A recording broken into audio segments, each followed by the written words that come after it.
This podcast is sponsored by nobody. Hey dudes, welcome to Splat from the Past, the only 80s themed horror sci-fi show where things can get totally radical. Oh, I am just so excited, so fucking excited for today's guest, because I will be talking to the gorgeous, the talented, the very funny Julie Warner. Yes, she played Elaine Young in Mr. Saturday Night, the classic bio comedy about Billy Crystal's fictional character Buddy Young Jr. It celebrates its 30th anniversary this year. She was in that. Of course, you all know her from Tommy Boy with Chris Farley. She was also in Flatliners. She guest starred on Star Trek The Next Generation. And she was also in Doc Hollywood, The Puppet Masters, Indian Summer. She was on a couple short-lived series, Pride and Joy, Family Law, lots of great stuff. And we're going to be talking today. It's been a long time coming. I spent a couple of years trying to get in touch with her. And finally, I got in touch with her recently.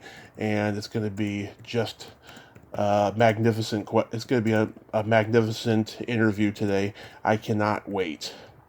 So yeah, here is my interview with Julie Warner.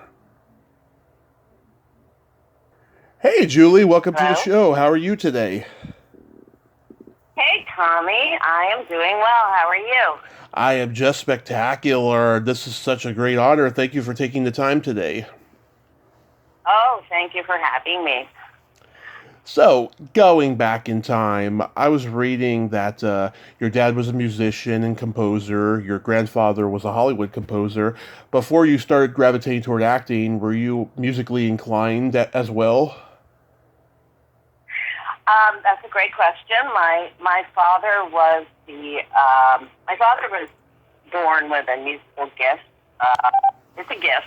Mm-hmm. He played the piano off the radio when he was 3 years old, which, there's no proof for film. He was born in 1929 and is no longer with us, but he definitely did that. My brother and I did not get that gene.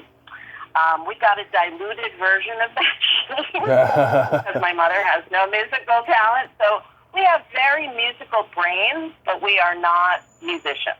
And I have great respect for musicians because my father was a brilliant musician who could play the entire American songbook, and he became a jingle composer. He conducted and musically arranged Man of La Mancha, the original show, the show. Mm-hmm.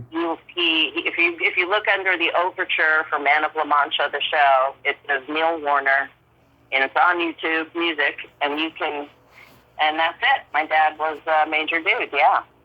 So, no, I did not have a desire to be a musician, although I have always had the desire, the great desire, and wish that I had been gifted to be able to sing really well. But singers are musicians. Right. And great singers have a gift, and it's either you can do it or you can't. I've had discussions with people like, but there's lots of actors who can't really sing who sing. And I have too many friends who are professional singers, and it's just, I feel it's insulting. Do you know what I'm saying? It's not my lane. Or I would have stayed in New York and where I grew up and tried to sing on Broadway. I definitely would have, but I don't do that. Mm-hmm. So that's the answer to your question. And I played the flute very badly in school. I was forced to play an instrument. I think it's a good thing to make your kids learn an instrument. But I could not play the piano. I didn't even have what my dad had, the hand-eye coordination. Just didn't have it. He didn't understand it. I think my mother said to him, whispered something to him like, "You were born with it, honey." And I just couldn't do it. Plus, I was an only child, so until I was 10. Mm-hmm. So I really liked interacting with other kids, and the creative part of me came out with other kids because I didn't like doing solitary activities. Only children do a lot of solitary activities. So, you know what I mean? Practicing an instrument alone in a room was not my idea of, it was like much more fun to play pretend. Play house. Yeah. play doctor, but that's another story. Okay, Yeah. Go ahead. So you attended the Dalton School when you were 12, and that's how you started gravitating toward acting? No, I attended the Dalton School from the time I was in the first grade. Okay. So, however old you are, so first through 12. 12 years, I grew up at the Dalton School. It was, in the 70s and 80s, and it was a different time. And it was a very progressive, creative place to be for its time. And I started being interested in acting when I was in the 5th grade. And I got to we did something called the Greek Festival, and I played Pandora in Pandora's Box. Yeah. I was very excited, very, very excited. I thought it was just amazing. And then what happened, very oddly, was that you must have read something or that the casting director who's casting a movie, big movie, was allowed to come into our lunchroom. I don't think this would be allowed now, but was allowed to come into our lunchroom and kind of scope out girls to audition for a movie. And I was one of the girls chosen, and also maybe they had said, and she does some theater. She's already into the theater, whatever, you know. Yeah. And the movie turned out to be Pretty Baby. Oh yeah. One Brooke Shields.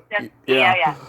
And my mom found out about it and called this casting director, who happens to be this very famous casting director named Juliet Taylor, had an argument with her. And I was 12, and I was very upset because I really felt that I should have the right to do this at 12.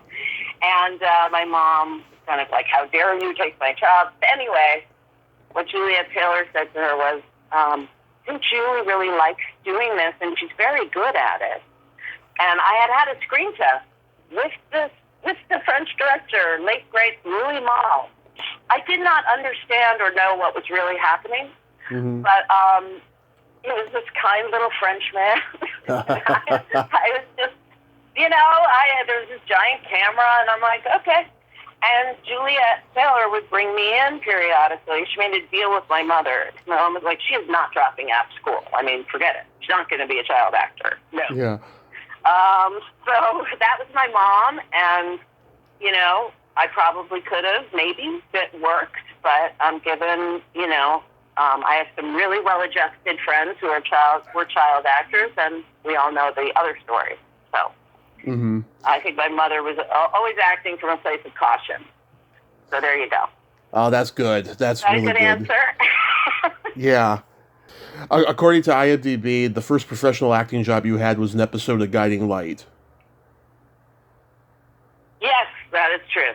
That is very true. I did an episode. Okay, so my father, who was a jingle composer, knew I was into the acting, knew that my mother wasn't going to let me actually really pursue it at a young age, but got me an agent who was a commercial kind of agent. And she put me up for the Guiding Light. I don't really remember auditioning for it, but my scenes were with Kevin Bacon, who was on the show. I had to play a kid who had a crush on Kevin Bacon, which was really easy because he was really cute and nice. And so I have no degrees of separation with him. And know his wife, Kira, very well. So there you go. Yeah. He was coming off of Animal House at that time. It was like one day of work. It was a very long time ago, and I don't really remember, but I remember I played, I think he was in high school, and I played a girl who had a crush on him. And that was it. I don't remember much more, but that was probably my first professional job. There you go. Yeah, every actor I talk to who's done a soap opera, they say it's the hardest job because you have to memorize 50 pages of dialogue a day, and if you fuck anything up, you're out of there. Well, I wouldn't know exactly because I've never done it, but I will say absolutely. I've actually been to visit people who were on soap operas, and it's an incredibly different and rigorous lifestyle, also you have to look so good all the time. For women, it is an extremely, that's why, I see a lot of women on soap operas just getting a lot of work done early. Love that happening everywhere, but on the screen, and it disturbs me. But, it's a very, very hard job. I absolutely have complete respect for everybody who works on a soap opera. And it's its own community, and the people who are in it are really loving to each other. As far as I know, it's a good thing. If you can work that hard all the time. It's harder, when you get older. But I've seen it. Yes, I actually saw a friend of mine fall asleep, and the director say, "Wake up!" Yeah. So we're all human, yes. But learning lines and learning dialogue is like a muscle. It's a muscle in your brain. If you think of, your brain's not a muscle, but it is a part of your brain that the more you use it, like when I was doing family law and we did 24 episodes in a year. Now they don't do 24 episodes in a year of anything, really. But a few maybe. But we used to do that, and so it was a lot of work. But I would find more I was in the rhythm of that, the easier it became to learn the lines. Do you know what I'm saying? Absolutely. Like when you work out at the gym, it's just like, okay, that comes, it's more. And then you can get rusty on learning lines I'm not saying practice at home every day, but that's the truth, Exactly. So when you then studied at Brown University, did any of your classmates go on to become successful in acting? Many, yes, many. So I graduated from Brown University Theater Arts Department in 1987. Other classmates of mine included, Laura Linney, a little ahead of me. She played my mom a lot because she's tall. And I'm very not tall. Laura Linney, Peter Jacobson, do you know him? He's a wonderful actor. I've heard of him, yeah. Clea Lewis, also a wonderful actress, was in my class. Maren Hinkle was on Mrs. Maisel. She went to Brown. Oh my God, Ben Shankman, great actor. He went to Brown. He was a freshman, I think, when I was a senior. And a lot of writers, a lot of really successful writers have come out of Brown. Chris Brancato, Paul Epstein. Chris Brancato created The Godfather of Harlem and Narcos. He's older than me, but like about not much, maybe 4 years. So these are all people who have done very well, and that's great. It's not necessarily a community that is like, oh, we'll hire you because you went to Brown. It's not like that, but it is. It was definitely a wonderful place to go, and the theater department was extraordinary. And my friend Toni Kotite, who I went to school with at Dalton, had gone to Brown, and I went and visited her there. She was directing a production of Cabaret, which was so brilliant, and I just thought, I want to go here. And the boys were cute. Continuing on.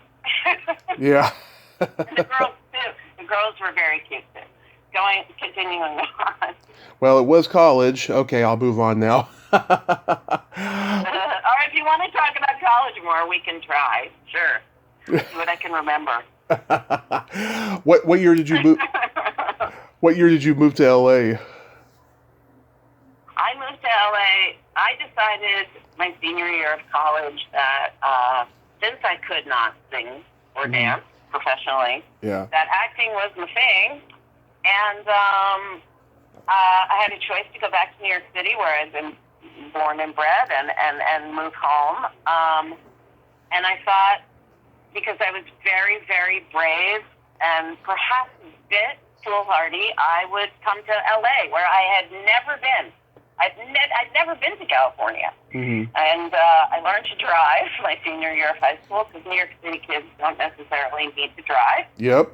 And that was kind of a disaster. But, didn't drive on the freeway for 4 years after I moved to LA. That is quite an accomplishment if you can get around LA without getting on the freeway. Yeah. I was too scared. So I moved to LA with a couple of friends from Brown, and the guy I was dating at the time, but we did not move in together. We lived like 4 blocks away from each other, and because we were 22, and I got a job as a waitress, and I got a crappy car, a Volkswagen Jetta with no power steering, and I started going to acting class with Roy London, who turned out to be the best teacher I had after a culmination of studying. I studied every summer. I did a summer theater program. Circle on the Square, Chautauqua, the place where Salman Rushdie was attacked. They have a summer theater program where all the Juilliard teachers go in the summer. Yeah. So I got a really, really crash course in what you do at Juilliard. And I think I might have been expelled for what they said was, if Julie was as interested in her acting as she is in her social life. It's the freaking summer. I mean, come on. I'm halfway through college. Yeah. I was like, well, you can't really act if you don't have a life to inform it with. Exactly. So, that's how it was. You continue on. I told you I would just talk. Yeah. You would have to stop me. So go ahead, Tom. Oh, it's great. One of your earliest jobs, you worked with one of my idols, Andrew Dice Clay, on his first HBO special. Correct. My first Hollywood job was a Pizza Hut commercial. Yeah. And I will tell you that getting that job, which was my first job here, was so exciting. I was never happier. I thought, I belong. I belong. It was just, you need one affirmation, of just, yes, we will put you in a Pizza Hut commercial where you will chew pizza and spit it into a bucket and never want to eat Pizza Hut ever again in your life. Sorry, Pizza Hut. But it was a great, that was my first experience. It was not a great experience. It was a great thing to get that job. The second thing, the commercial agent, Minari at the time, sent me to audition for this guy, Andrew Dice Clay. I did not know who he was. It was before he was broken out. Yeah. So, and they didn't really either. So they said, I will never forget this, I think he's an Elvis impersonator. What? You're sending me to what? So I didn't question much. I just went. They were like, just go, see what it is. We don't. He's a comedian. Maybe he's an Elvis impersonator. I mean, really, they didn't know. Yeah. So I got there, and there he is. Clearly not an Elvis impersonator. Very nice man, and funny, and just cheerful and kind. And he said, "Okay, here's what I want you to do. Stand over there and just call me every dirty name and scream at the top of your lungs to me and tell me every dirty name you've ever wanted to tell a man in your life." Mm-hmm. And I was like, cool. You got it. And for some reason, this little New York 22-year-old or 3-year-old, spouting absolute vile at him, made him laugh. And I was cast at the beginning of his HBO special, The Dice Man Cometh. There's a little vignette. And we're in a car, and we're, whatever. But he is Andrew Dice Clay. Yeah. Such an incredible person and such a nice man. I'm still in touch with him. Nice. Still checks in. Yep. Nice. Half Jewish, half Italian. The whole persona is a persona. But I did not know what kind of comedy he did. Yeah. So I didn't know anything about his acting. Told me to come to the Comedy Store. I went by myself, sat in the front row. He comes out And the first thing he says is, "So I got my tongue up this chick's ass." And I'm like, oh my God, I told my relatives to watch this. Yeah. And they spelled my name wrong in the credits, Werner. Oh, God. But it was still great. It was still great. It was still great, I know. But these things happen, so that's that story. Love that, yeah. He was just coming off the Rodney Dangerfield special, and there was this buzz around town that he was this foul-mouthed Brooklyn bad boy, and he was making... Was he? Okay. Yeah, he was making... How did you know that? Well, because I'm just, putting it in historical context, of when he did his first HBO special, because I read his book, Oh, I didn't. Okay, I should read his book. Oh, you should. It's great. It's a great book. Yeah. Okay. How was working on 21 Jump Street? Loved. I am still friendly with Holly Robinson Peete, which is amazing. Mm-hmm. Couldn't have been a more extraordinary experience for me, just in terms of learning how kind people could be. I did not work with Johnny Depp, nor did I meet him. Mm-hmm. So that just didn't happen. He was not in my episode. I played a nun, mm-hmm. which is funny.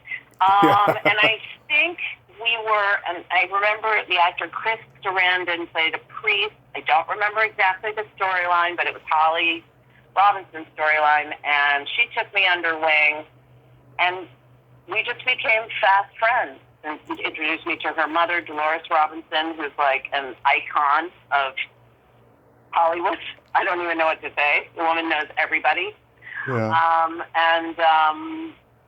So that was a great experience for me. And I remember leaving there, and I was in the lobby. This is a good story. I was in the lobby, and I was going to the airport, and Leslie Nielsen was in the lobby. Yeah. The great, late, great, funny man. And I was staring at him because from Airplane, I was just like, oh my God, he's so funny. Yeah. And he looked at me, and he said, hello. And I said, hello, Mr. Nielsen. I just introduced myself as a fan and whatever. And I said, he said, are you checking out? I said, yes, I'm going to the airport. And he said, so am I. Would you like a ride? And we rode to the airport together.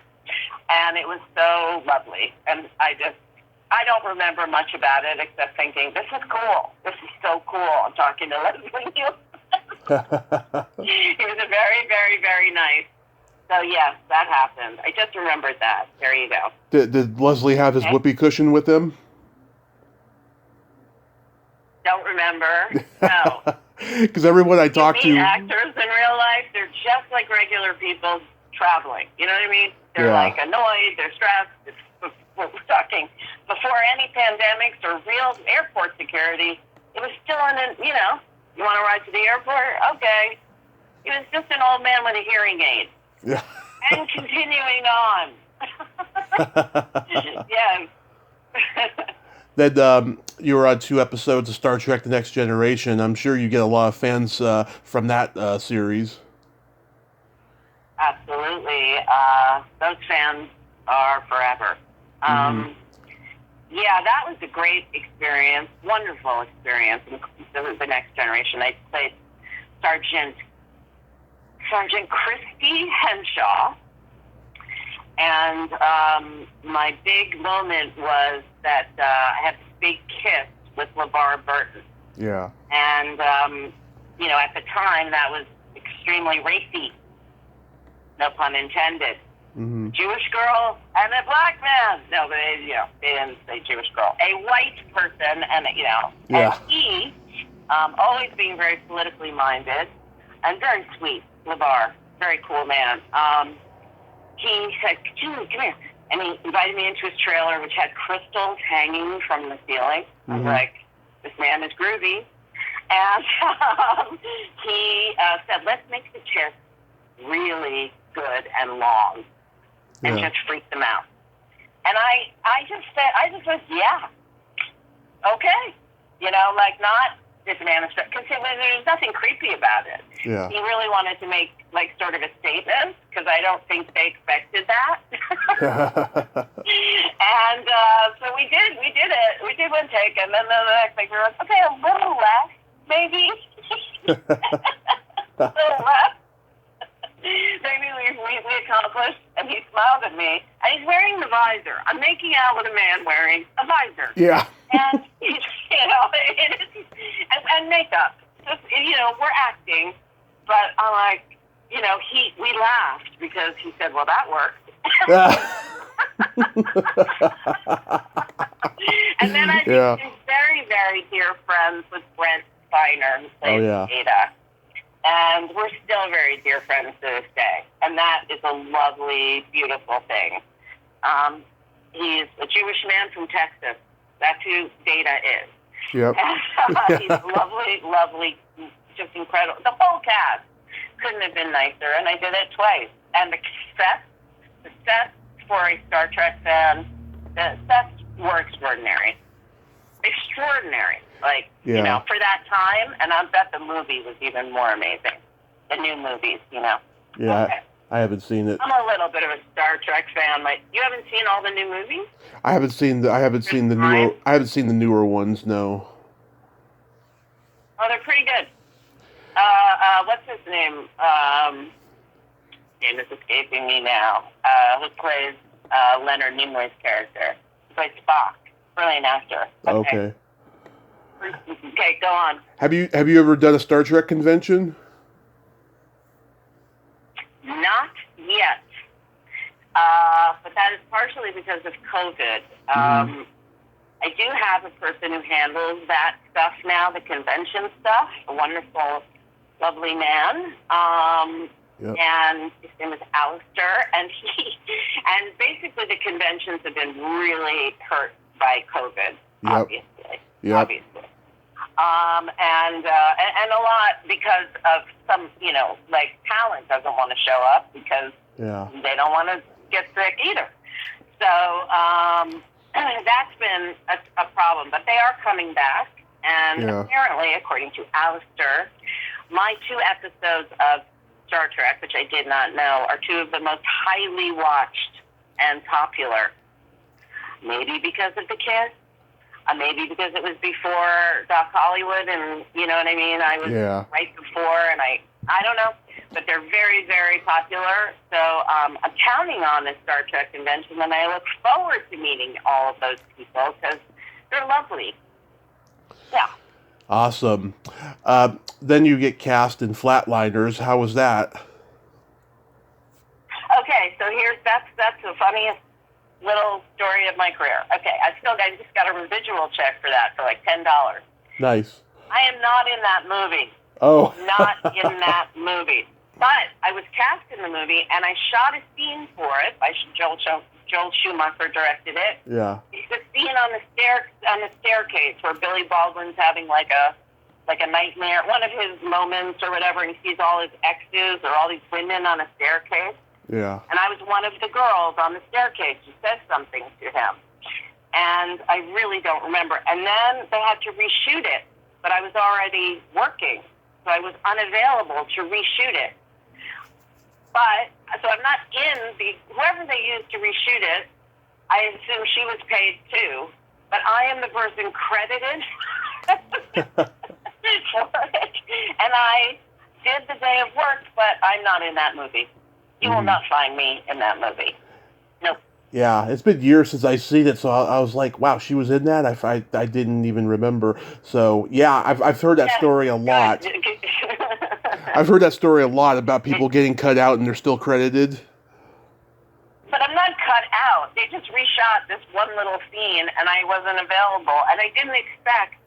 I've said, I'm not in the movie. Why is it on my IMDb? Why? And they're like, yeah, but you were originally cast, so it doesn't matter if they reshot that. You're still the original. I don't know. It's some rule. And I said, okay, fine. I didn't even... Yes, it is one of those blips. So, yes, moving on. Not a significant moment in my career at all. How does Doc Hollywood come to you? So Doc Hollywood comes to me. I am in New York City, and at the time, my agent at the time who had told me I was a little bit scared of my first agent because she was a little bit scary. Mm-hmm. She's no longer with us, but she told me on our first meeting not to tell people I was Jewish. And I was like, why? Oh, is it that obvious? And she said, no, it's not. The message being, because you passed, which is kind of a bad message, you know what I'm saying? Yeah. It's a weird thing, like, don't tell people, because if they find out, that could be a bad thing. And you get that. So that's just a little bit of the hint of anti-Semitism that has followed me through my career. But I did Doc Hollywood before anyone knew. And I went in New York to meet the New York office, and this man, whose last name was Friedman, the agency was called Smith Friedman at the time. Right. He told me, oh, there's this Michael J. Fox movie, and they've made it clear that they want somebody who is, you know, his size or shorter. They don't want, he's only 5'4.5", and I think it didn't always matter, but in this particular romantic comedy, they wanted the height. They didn't want to put him like Alan Ladd in a ditch, you know, whatever. Or they wanted a tiny short person. And so that was the thing. The director also, Michael Caton Jones, who's Scottish, wanted an unknown. The studio so much never wants an unknown, especially in those days, to star in a movie. Right. So they were on this big hunt for this person, and he said, you know, you should tell, you know, Susan, when you get the agent in L.A. to submit you. So I did, and she said, oh, they're only seeing names. Okay. Then a few weeks later, or I don't even know how much later, you have an audition tomorrow for Doc Hollywood. At the time, you had to go pick up your scenes, which were left in a mailbox, printed out. No computers. Yeah. Okay? Just no cell phones, no computers. 1989, we're here in 1980. And so I auditioned. And when you audition as the underdog, you know, thinking you're never going to get it, I looked at the audition and thought, well, I can do this blindfolded, so no problem. Never had any fear of my abilities. And the audition had a kind of, I auditioned for a lovely woman named Owens Hill, who was the daughter of George Roy Hill. Oh, yeah. And she said, and she's like, can you wait a minute? Because we'd like to have you come read for Marion Doherty, who is the head of Warner Brothers Casting. Also a very intimidating person, but not when you were reading with her. And so I went into this big, giant office, and this woman's there. Hello, Julie. And I read with her, and she's smiling, just smiling. And Owen, they're smiling. And they're like, would you like to come back and read? The director's going to be in town next week.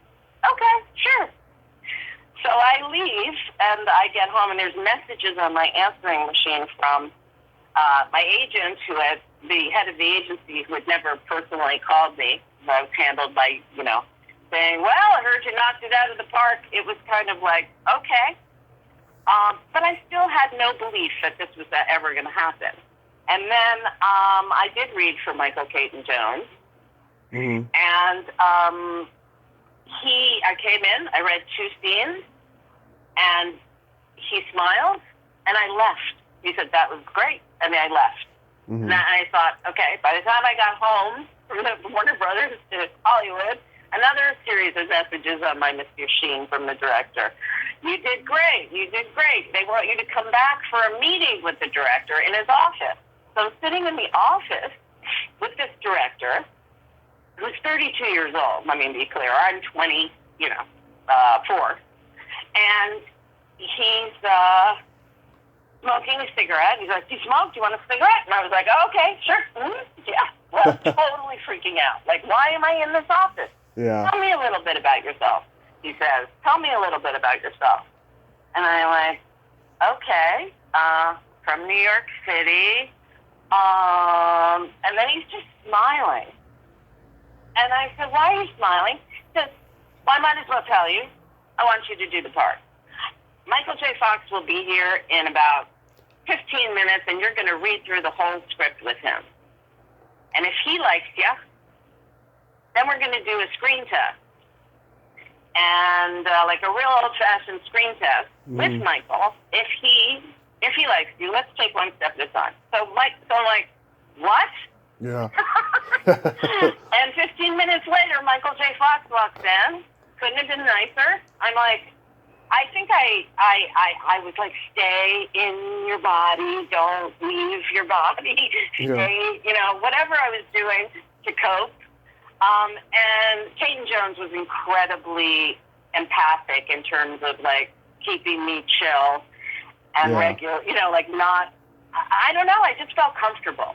I felt comfortable. And if I had freaked out, it would have been probably an indication to them that I was not going to be able to handle this. But I felt totally comfortable, and I knew I could handle the professional part. I totally knew that. So having that, the basis of so much training, so much studying, and acting in class all the time, and being very primed and ready, gave me a huge confidence boost. For the people in my life at the time, gave me a huge confidence boost. And I went in there and did a screen test with Michael J. Fox, and he turned to the camera at the end of it. Oh, it was shot by Michael Chapman, the DP, the cinematographer, who was also the cinematographer of Raging Bull and other Martin Scorsese films. So this guy, Chappie, who we lost in the last year, was one of the great cinematographers ever. Totally scared of him too, until I got to know him. He shot the screen test, and Michael Fox looked at the camera at the end, and he said to the executives, "Come on, guys, she's the one." And I thought, wow, that's so great. And then it was a Thursday. We waited over the weekend. I waited over the weekend, and I got this message on my machine from Michael Caton Jones saying, to call him, but he sounded like he had bad news. And he did it on purpose. So then I called him from a payphone, which it was a thing back then. Yep. A payphone in a diner that my boyfriend pulled over. I was like, I got to check the message machine. And I got to call Michael Caton Jones because he said, call me. So I called him, and I was like, hello? He was like, oh, Julie, I don't have good news. I have great news. And I was like, funny. And I got the part. Yes. Were you nervous at all playing opposite a huge star like Michael J. Fox? No. I was not nervous because, like I said, when the cameras roll, I'm never nervous. Mm-hmm. That's my comfort place. I kind of go into a zone, and there's a place I just feel comfortable. Auditioning is another thing. Yeah. I get nervous auditioning, especially the self-tape thing, which we've been doing during the pandemic, is no one's favorite way to audition because there's no feedback. I'm reading.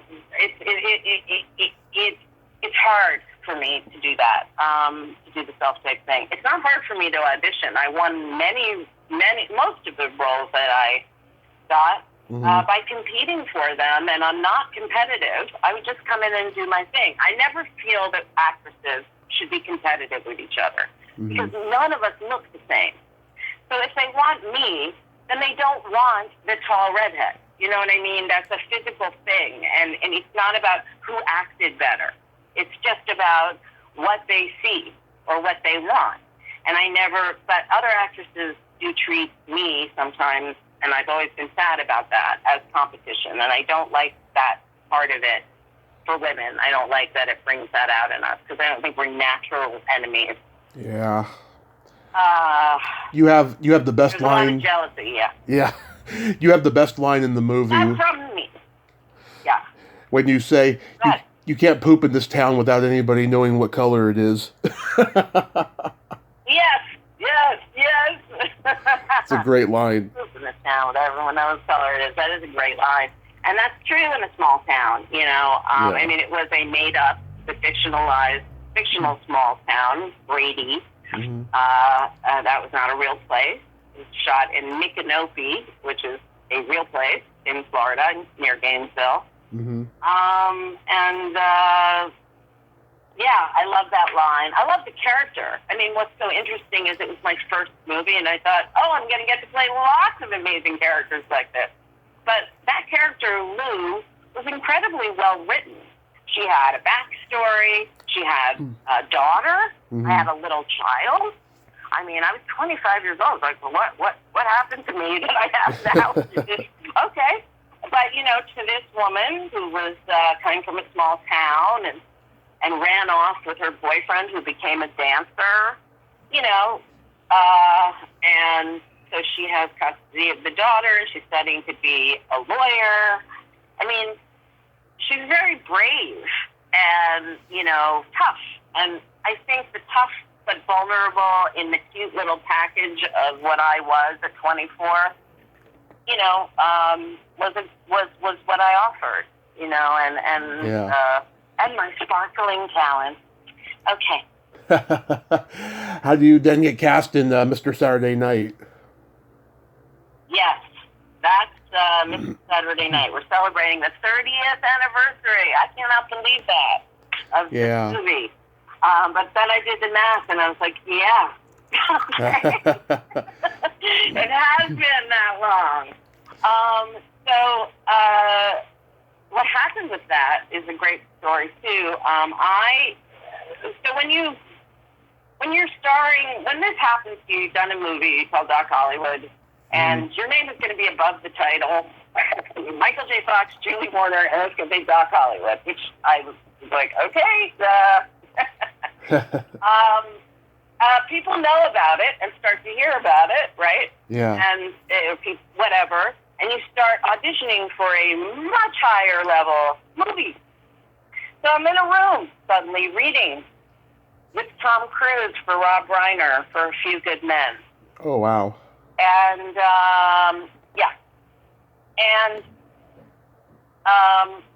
Tom is incredibly nice. Here you have a movie coming out. No one has seen this movie, so they're just looking at me like, who are you? Yeah. But you'll see very soon. And so, but I read, and Rob Reiner tells me later that I did the best audition of anyone. Now, Demi Moore got the part, obviously. Demi Moore was a huge star, and I didn't expect, again, to get that role. But he recommended me, because Castle Rock and Billy Crystal's his best friend, he told Billy, hey, this, you know, young woman, lady, girl came in and read, and Doc Hollywood came out. It was the number 2 movie in the summer, and about a week later I got an audition for Mr. Saturday Night. And I read for both parts, actually. The part Helen Hunt played in the movie, the agent, and his wife. And the truth of this story, ready? Yep. Here's the truth. I did not get either part originally. Huh. Kira Sedgwick was cast. Kira Sedgwick, my friend, was cast to play Elaine. Mm-hmm. Kira Sedgwick was pregnant.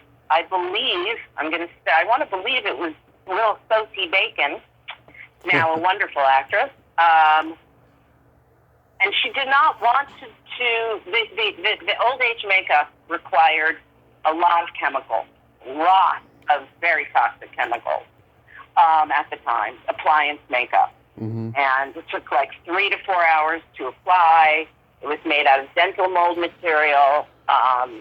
It was a lot of chemicals, and she didn't want to do that while she was pregnant.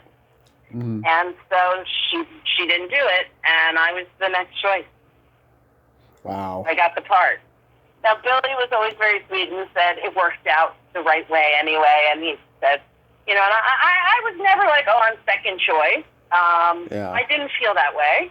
I just was very happy. Not many people know that story, but I kind of love it because it's real and true, and that's what happens, and it ended up being one of the great experiences of my life, and also the experience that, quote unquote, according to my CAA agent at the time, who has now been a canceled person, he told me after that movie that I had been outed as a Jew in Hollywood.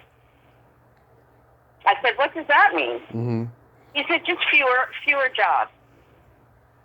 And I was like, oh, cool. So that's what it means. Bad career. Not going to get the opportunities you thought you were. Well, in Doc Hollywood, no one knew. You were playing a Southern girl. I was like, okay. You know, and that's what I'm saying. In 1992, the movie didn't do well, Mr. Saturday Night. You know, it was really upsetting. Billy Crystal's been very open about it, about how he thought his career was over. He was very depressed about how that movie did. Yeah. And in the context now of, it's a very good movie. A lot of people blame the old age makeup. At the time, the appliance makeup was, it wasn't as good as it is now, you know? Yeah. But it's a wonderful movie. And it is. I remember having a meeting with Robert Redford for Quiz Show, and for the part Mira Sorvino played, and he said to me, I really wanted to meet you to talk about Mr. Saturday Night and how much I loved it. And I was like, Mr. Redford, call me Bob. Okay, Bob, you know what would be great if you actually contacted Billy Crystal yourself, because it'll mean more coming from me. He's really down about it. You know, I mean, it was a $40 million movie, which was a lot at the time. Mm-hmm. And it took, 6+ months.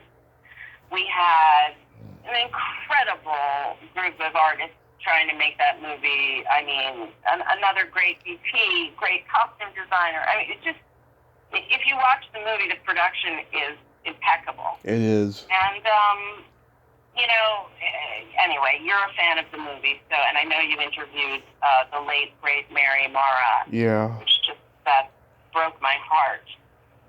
That the musical was opening, and, you know, and then she died so tragically, so. Yeah, You interviewed her. Yeah, it really hit me. Yeah, I reached out to her in early 2018, and we went back and forth for a while. You know, we talked privately and stuff, and then when we did it, it was great. I was terrible as an interviewer at the time, but I enjoyed it. And then we were going to meet up in Los Angeles the next time I went, and unfortunately, it didn't happen. And then we were going to do a part 2, and she dropped off social media, and it didn't happen. And so, yeah, it hit me pretty hard. I cried for an entire week when she passed. Oh, Tommy.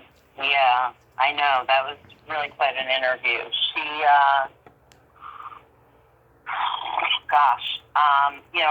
interestingly, on the topic of Judaism, she was not Jewish, but she was cast, and she was 4 years older than me, but she was cast to play my adult daughter. Yeah. Because I was in the old age makeup. Yeah. But I adored her instantly. We bonded very quickly, and that voice she had, and her skill, and she was perfect. I thought she was perfect and could do no wrong, and was just so kind and open, and, again, we're talking 30 years ago, but, I don't know how to talk about this. We stayed in touch on Facebook. Yeah. But trust me, I felt, this is where I went to. I was like, I should have reached out sooner. Like, I could have done something. I could have kept her from drowning, Yeah. And my son said, Mom, let it go. You got it. It's okay to be sad, but it's not your fault. Right. Like, okay, but I should have done something. It was terrible, and I know, and then Billy dedicated a night of performance to her, and I'm sure it's just kind of, when a 61-year-old woman dies that way, drowns, it's always, she knew how to swim, Yeah. So I don't know what happened. I don't know, and it's just tragic, and she was loved. Nobody had a bad word to say about her, and yet nobody was hiring her a lot. And that's what everybody's like, oh, I was her manager. I was her. Yeah, well, why didn't you get her more work? Because maybe she wouldn't have, left. Okay. Yeah. That's another, It was sad. Hollywood can really, this town can brutalize you. It can brutalize you. Yeah. Oh, yes. I mean, she went home. She went home to be with her family. And I don't know. I can't even, I don't want to, I don't know what else to say about it except that it's a tragic loss. And I felt it very deeply. And I'm sorry that you cried for a week, but she deserved it. It was certainly awful. She deserves to be wept for. Yeah. I also love when moving on. when Elaine and Buddy are walking on their first date and you burp. That burp is so awesome. Was that real? It was real and enhanced, I believe. Yeah. I definitely burped, but it was definitely enhanced. And I was like, I don't know how many more times I can do this without actually bringing up some dinner. I can't, you know what I mean? That was not real. And I would have had to have eaten, I think the sandwich we had just eaten takes me out for a roast pork sandwich or something. Yes. On garlic bread. Yes. Who wants to kiss somebody who has that breath? But anyway, of course I burped. Yeah. So yes, he wanted that. He thought it was hilarious, and I thought it was funny too. And he said, "Don't worry, we'll make it good." And I thought, I was like, "You made it really good." Yeah. No, it was not completely real. Anyway. Yeah, I love the chemistry that you two have, especially the young segment, and also you also had good chemistry with David Paymer too. When you're doing that little slow dance there, you kind of feel sad for Stan, because he likes Elaine. He loves Elaine. That's part of the tension of the movie. Is like, I should have married Stan. He would have been nicer. Yeah. But I think that the character, is she's young and she's dazzled by Billy. Yeah. She's dazzled by Buddy Young Jr. And she's stuck in this family where at the time they were trying to marry her off. Remember in the scene she says, I almost married Herb, I think the shower door king. Yeah. I was at his carnation. It was a lovely affair. Yes. So, and so the idea of being with this man was so exciting. But here's the thing about acting, is everything is about chemistry. Right. You have to have chemistry. I know there's a difference between romantic chemistry, but you have to connect, and that has never been a problem for me. I can have chemistry with somebody who is a wooden actor, and I have. Yeah. I can create chemistry when the person has no skills. It's a skill that many actresses have of creating. But I've often was cast, if you look at the comedies, as, against Chris Farley or Billy Crystal, funny men. I also did a movie with Larry Miller called Pros and Cons, which he wrote and directed. That is really funny. But I love comedians. I have great respect and love, and have always loved comedians. But to be the sort of, I don't know, the grounding anchor, the straight woman for them, who's a little funny too. I'm not, clear why that happens so often, but you can, if you're a good actor, you ought to be able to find a way to create chemistry with anybody. And chemistry is just really about connecting and creating a real moment in real time. And that's what people want to see. No one wants to see acting.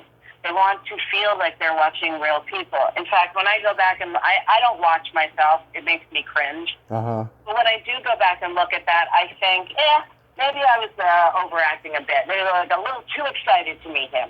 But then I remember the direction. You're super excited to meet him. No, more excited to meet him. I'm like, okay, can I have another cup of coffee? Because I've never been this excited to meet anybody.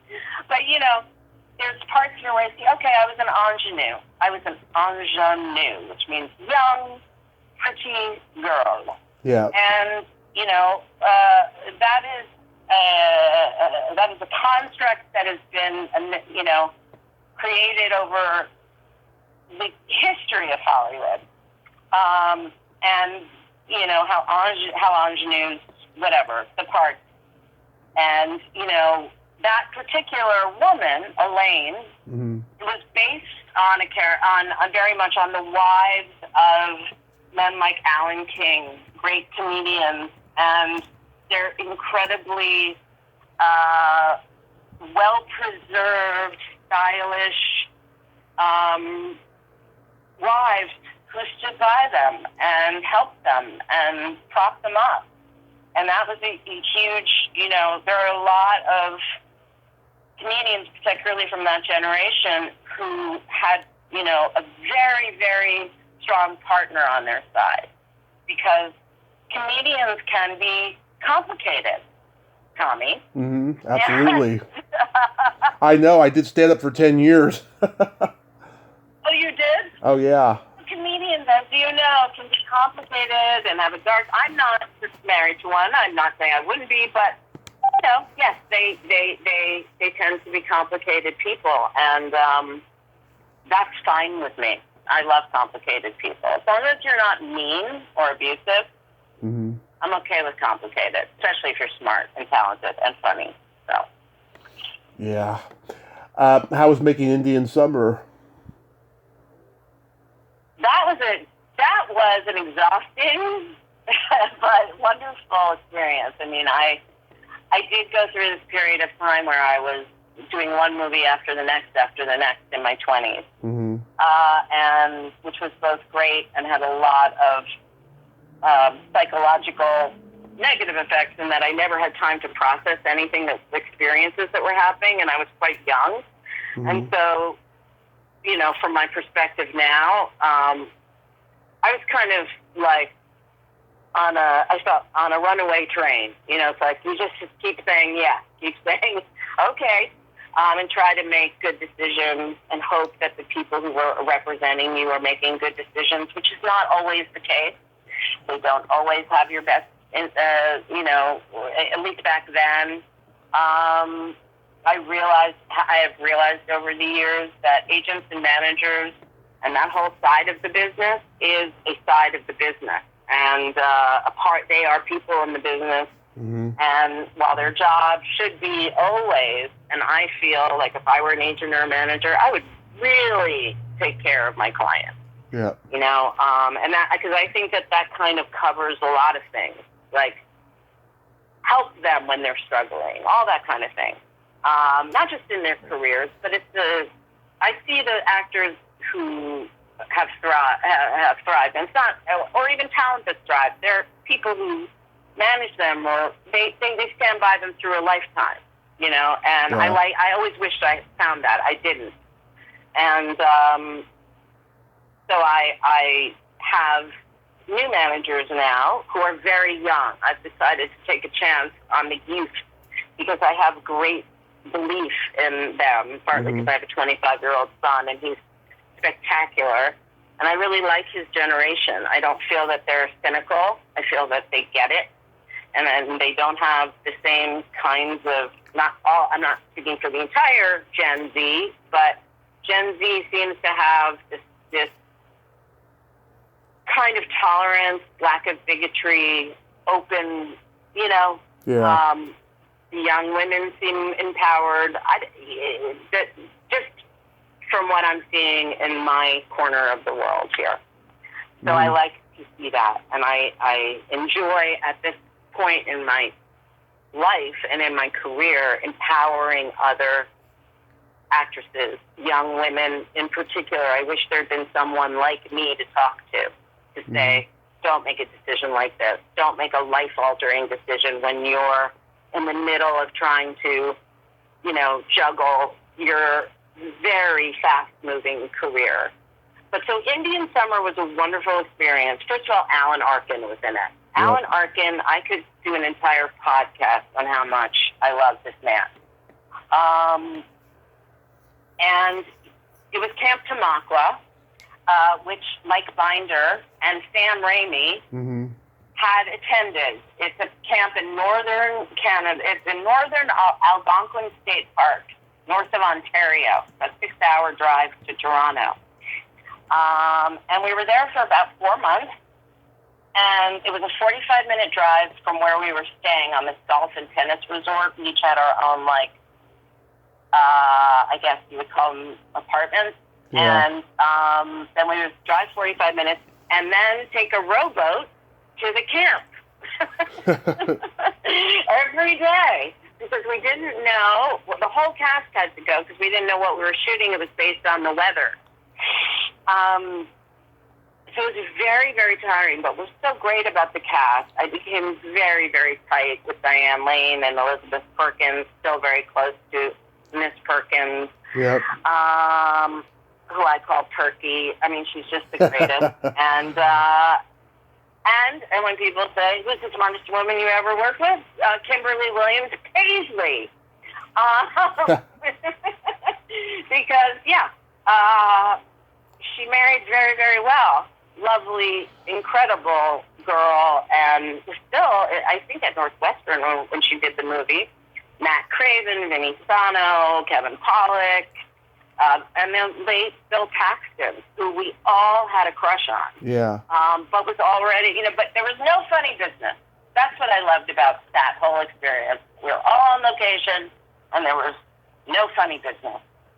And that can happen on location, and I don't like it. And I see it happening like, oh, okay, so suddenly we're not at home and all the rules are gone. Nope, that's not how I do it. And everybody was really well behaved, and it was really, it was just a lovely, incredible experience. How was making the Puppet Masters? Yeah. Puppet Masters.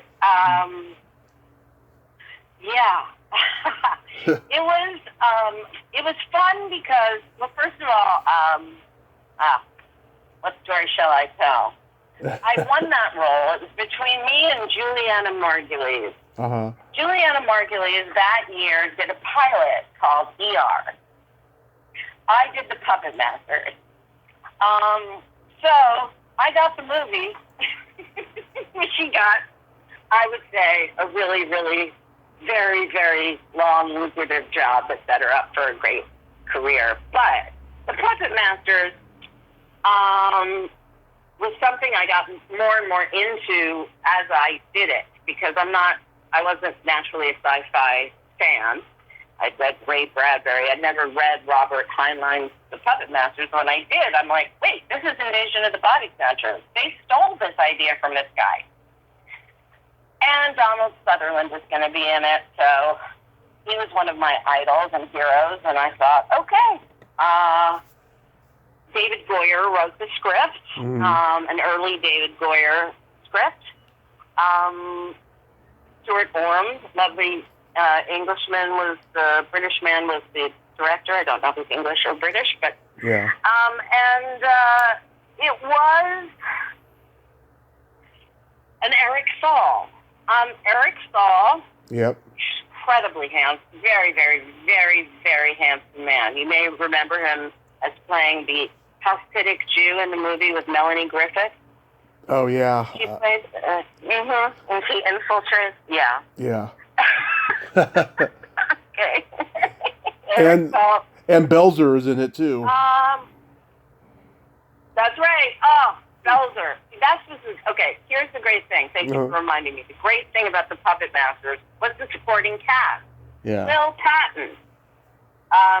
Keith David, not to be the black actor, not to be confused with David Keith.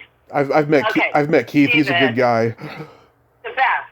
The best. Richard Belzer, one of the funniest humans ever and kindest. Yeah. So sad when his character was gone. So I had these amazing guys who were character actors who just were so good. did, and just great. So that part was really, really fun. I don't know how much truth telling you want me to do here. You can. But I don't want to make anyone feel bad. You can tell as much truth as you want, hun. Go ahead. Okay.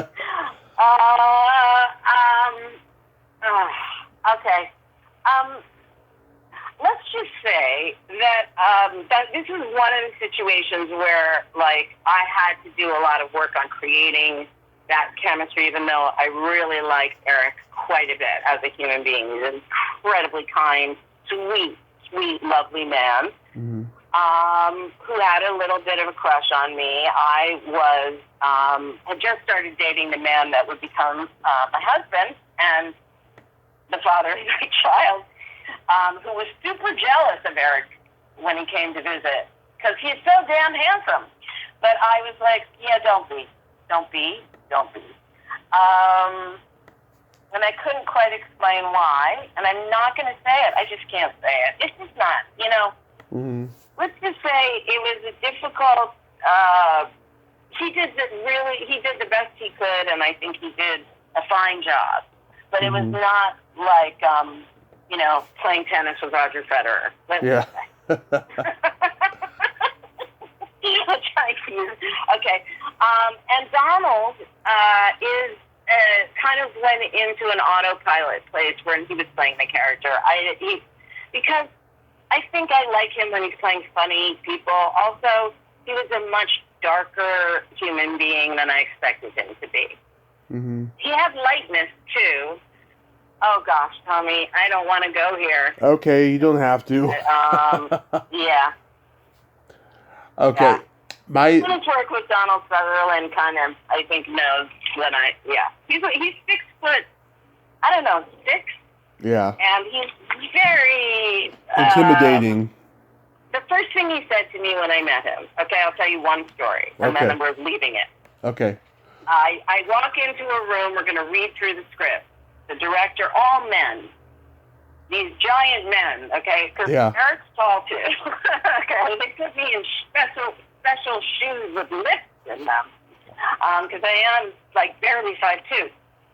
And I enjoyed playing a rocket scientist. I really did. I think it was very, very, very good casting for my skill set. But I meet Donald, I walk in, and the first thing he says to me is, you have hips just like Jane Fonda when I met her, until she changed them.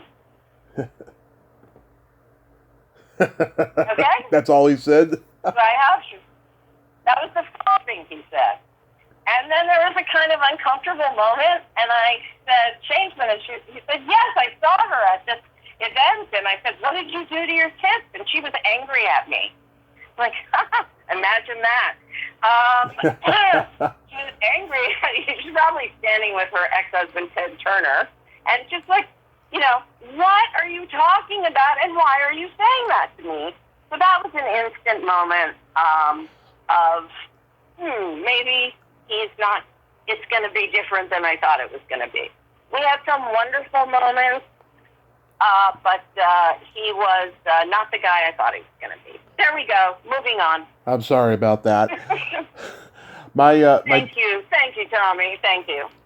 My dad took me to see Tommy Boy when I was 11, and we loved it, and we still do. We crack up. Was that just standard audition for you, or did you get offered that?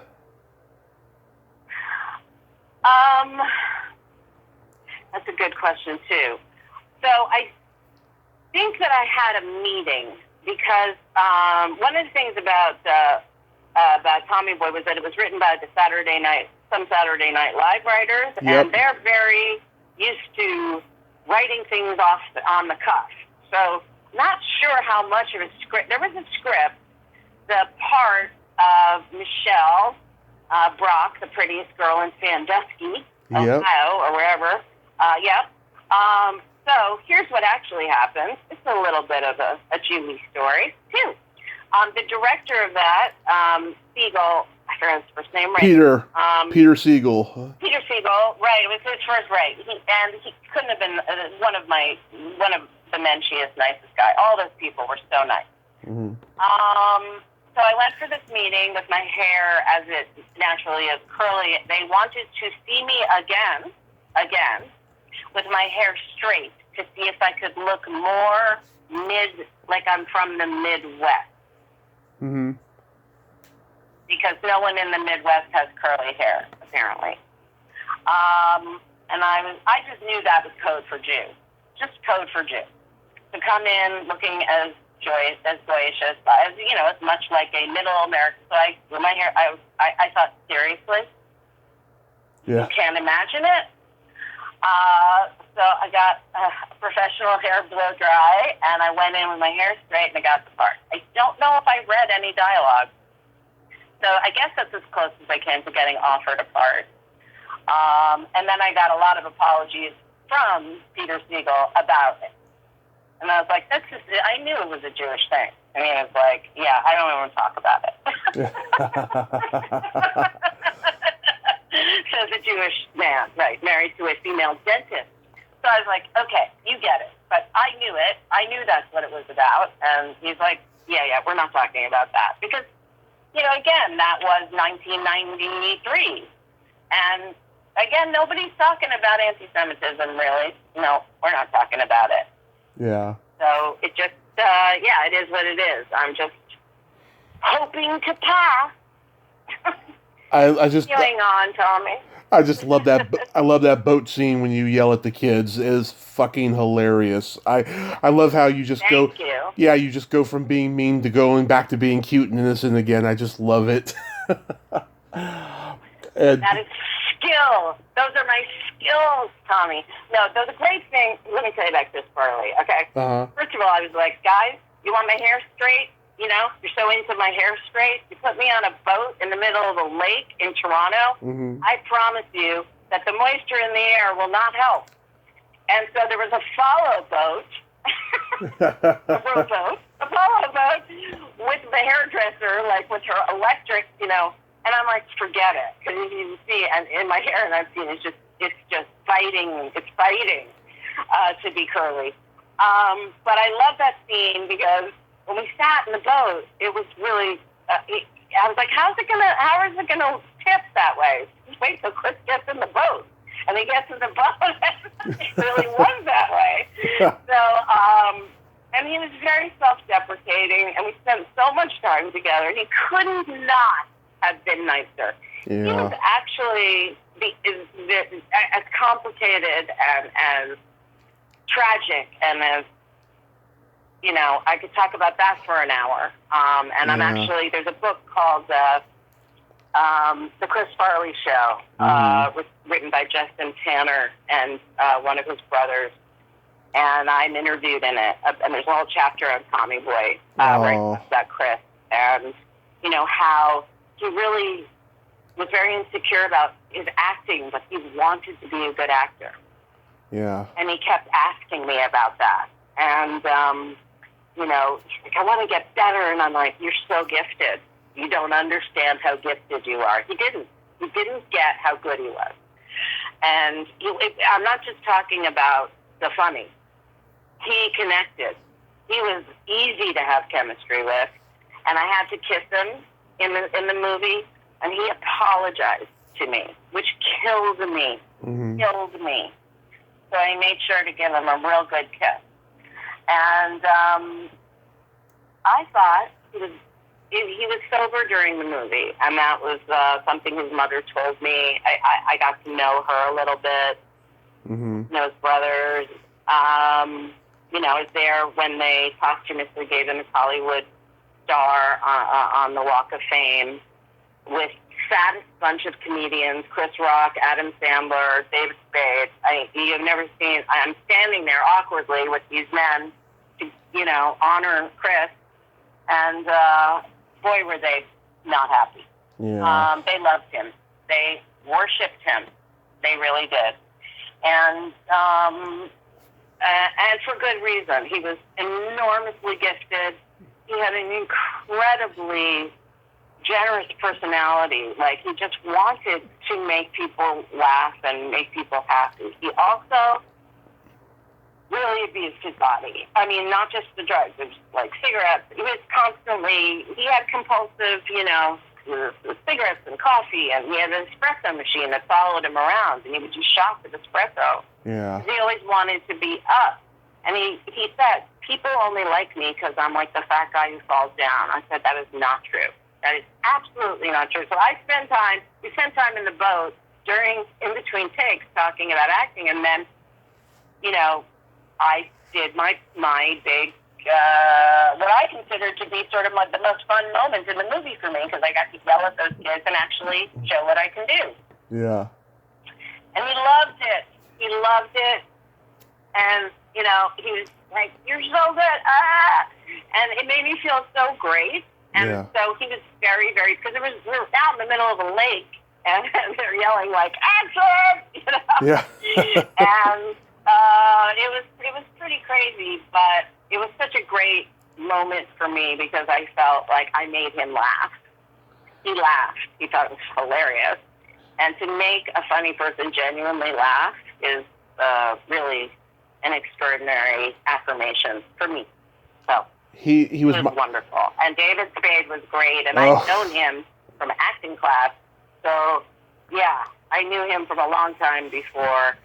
I loved making that movie. I did not think it was going to be anything. Yeah. But sort of something I might be embarrassed by. Really, at the beginning, I just didn't. And I remember when they were talking about, like, credits, like, where do you want to be? And I was like, yeah, don't worry about it. Yeah. I don't care. After, I don't care. Just put me anywhere in it, or not at all. I don't care. This movie is not going to be, like, a big thing in my life. Oh, boy, was I wrong. Yeah. I was very, very wrong about that. Happily wrong. It's a cult classic. I love being part of a cult classic. And, Chris died when I was pregnant with my son. So that hurt me a lot. I mean, you talk about crying for a week. That's a lot of crying I did for that. Yeah. Yeah. How was Brian Dennehy? Spectacular. Yeah. Spectacular. Love Brian Dennehy. Couldn't also. This big Irish, just love bomb, He's just, there's a lot of love. And he was so kind. This is the moment I remember Brian Dennehy. Mm-hmm. We would go out in Toronto, and when Dan Aykroyd came to do the movie, he's like the mayor of Toronto. Yeah. He took us everywhere. He took us places. And Bo Derek was in the movie, and she's gorgeous, ridiculous. Yeah. And so Brian was talking about how exquisite she looked. She was turning 40, and she was sort of insecure about that. Mm-hmm. Well, I'm 28, and I'm like, and he's just talking about how gorgeous she is. And Bo says, I think Julie is really beautiful. And Brian looked at me and said, yes, she is, in a very different way, but absolutely beautiful. He was like, you're so beautiful. And I said, it's really okay. It's really okay. That's not how I get that, synonymous with Bo Derek is 10. I don't need to be a 10, okay? Yeah. I'm not here to be a 10, just here to do some great acting and, and give the genetic gifts that my parents gave me with the face. That's just the face I got. The real person and the real talent comes from within. Yes. So, anyway, but he was so kind, and he was fun, and he just brought an enormous amount of joy, and I'm still friendly with his daughters, Elizabeth and Kathleen, and he passed away, and I felt that sadness, He was a papa. He was a good papa, papa figure. So you've continued working. I mean, but was there ever a time when your career went really south that it was that hard? I mean, we've talked about stuff earlier, with the anti-Semitism and all of that. But did it get that bad? Yes, but it's more now about ageism. Yeah. And the time that it's gotten really hard is like when an actor. I mean, many famous actresses like Meryl Streep, people who I'm not even close to the achievements of, and have complained about turning 40, right? Well, forget turning 50 and forget still looking young or being told forever that you're cute and adorable. I get that I'm cute and adorable, but that's like a terminal condition now. You know what I mean? I'm going to die of being cute and adorable. So, I'm 57 years old, Tommy, and I still look, and that's not the thing. It's like, why do you tell people your age? Because it's on the internet. Because why not? Because it's insulting to assume I'm the same age as our vice president. Okay? So there's absolutely, I am. She's 4 months older than me. There's absolutely no reason in the world why women my age should not have more roles. We don't. There are not more roles for us. I promise you. There just aren't. And they are more and more being played by women who are forced at my age to do all kinds of crazy stuff to their faces. Right. Like freeze them in time. And then play a period piece. I mean, I was very confused, like watching a show I very much enjoy, created by an old colleague and friend, Sally Richardson Whitfield, who created The Gilded Age. I know Mitchell. Love the show. Yeah. Pardon? I know Mitchell. I'm going to be talking to him soon. Yeah. And I love the show. And I'm like, all the women have Botox. I did not realize Botox was invented in the 1800s. It's very distracting, disturbing to me, and kind of sexist. I don't see a lot of older men. I mean, now probably more and more they are getting Botox and facelifts and whatever. I get it. I get that that's always been part of it. And as one casting director said to me, because I've always had a fight with my weight. I'm short, and it's just a thing. And so, she said, it's always been a beauty contest, and it always will be. And I'm like, okay, really? But, when the actresses I admired when I was growing up, Holly Hunter, Deborah Winger, they did not fit into a mold. Yeah. Sure, Jessica Lange was one of them, too. These were my idols, Meryl Streep, Diane Keaton. They didn't, to me, yes, some of them were Jessica Lange, off the charts, most beautiful woman ever. But, Holly Hunter, 5'2", offbeat genius. She's a genius. Yeah. Broadcast news, ultimate performance of life. I love that. She's always brilliant. And Deborah Winger, too, Jewish girl, officer and a gentleman, offbeat looking. Yep. So I wonder if those women would have careers now, if they started young now. You know what I'm saying? Yeah. I don't know. And it's an interesting, this trajectory of the way women and ingenues and everything has become much more cookie cutter. Yeah. So I celebrate when I see an actress like Zendaya. How do you say it? Zendaya? Yeah. I love Zendaya. I mean, that girl's performance, that young woman's performance, 25 on Euphoria, blew me away. Now that's gift and talent and skill, and I don't know where that comes from. But, I hope she's got good people around her, because she's young. And, but she's extraordinary. So that's the kind of talent, that's the kind of, I once heard an actress refer to it as balls to the wall acting. High stakes. I'm not really interested in watching formulaic stuff. I totally get that. Yeah. Thank you, Tommy. So this was fun. How are you doing so far? Oh, we've been doing great. I mean, you've seemed comfortable this whole time. I mean, this was fun, right? Yes, it's totally fun. Are we done, or do you want to keep talking? Well, I wanted to ask you, do you think I'm a mensch? I do think you're a mensch. Oh. A mensch. Yes, you're an honorary Jew, Tommy. Oh. running our movie. Tommy Boy. I mean, Tommy Boy. Mr. Saturday Night so much. Yes, you get to be honorary. I know. I've loved that movie since I was 10. I remember the night that it premiered on Showtime. I had never heard my dad laugh harder when he's doing that thing with the challah. Really? When he's doing that thing with the challah bread, you know, when he's meeting Ron Silver. Oh my God! I'd never heard my dad laugh harder. Tommy. It's challah bread. Challah. Challah? Not challah. Challah, not challah. I'm sorry. I didn't mean to butcher that. No, it's not. I'm not mad. I'm just telling you that to go into a Jewish bakery or bakery and ask for challah bread, they're going to go, you mean challah? Challah? Okay. Challah. Yeah, challah. Oh, like Don't pronounce the C. Like challah. Challah bread. No, more like challah bread. Challah. Challah. I don't know, really.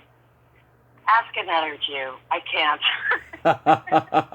Jewish challah bread, but it's not challah bread. No. No. Okay. I'm afraid you're not more anti-Semitic than other people. That should just be out of there. Do not talk about it like that. Okay. Okay. I have a joke for you. So, go ahead. What do you call a boy that doesn't masturbate? I don't know. A liar. A cat? Okay. You're a Catholic. Okay. A liar. I am Catholic, by the way. That's good.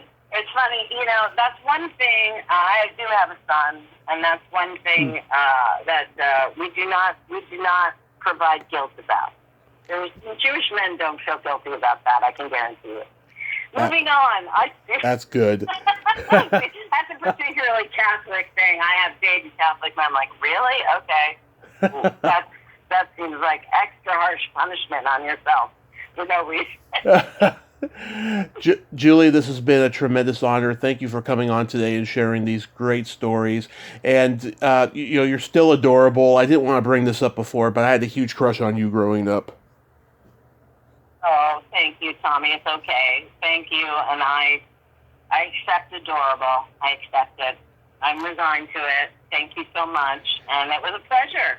Yes, and it's not just me who thinks you're adorable, but so many people out there think so. Really? Yes. Did you take a poll? Do you think that they could get me a great, really lucrative TV series? I don't care. I'll be like the fourth banana on it. I just want it to be on for a long time. I want to work. I think this is the beginning. I think you're going to say, has there ever been a hard time in my career? Mm-hmm. It's now. I think that after this, you're going to get seeked out for podcasts and conventions, and your career is going to be back on the upswing. Okay, Tommy, thank you. I think so. I really do. I have actually, and I'm not saying this to toot my own horn, I've actually resurrected a couple people's careers and didn't even know it until they told me. Well, I didn't realize I was auditioning in this podcast for a resurrection. No, it's not an audition. It's just a twist of fate is what it is. It's a twist of fate. Would have brought better material. I mean, really. Okay. So that is very, very well. You're the president of Hollywood. I've been looking for the president of show business for a long time. It's Tommy Kovac. You're the president of show business. Next time I have a question, I'm going to say, why am I not working? Call Tommy Kovac. I do want to be friends with you if that's okay.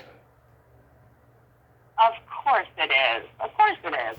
And I'm not going to say that, that I don't know who Donna Kovac is, but, that's what's on my phone right now. Oh yes, that's Donna Kovac. Yeah, because the landline's in my mom's name. Okay. Just wondering. It's okay to be two people, Tommy. I'm fine with it. Julie, you have yourself a great day. At daytime, I am Tommy Kovac. At night, I am Donna.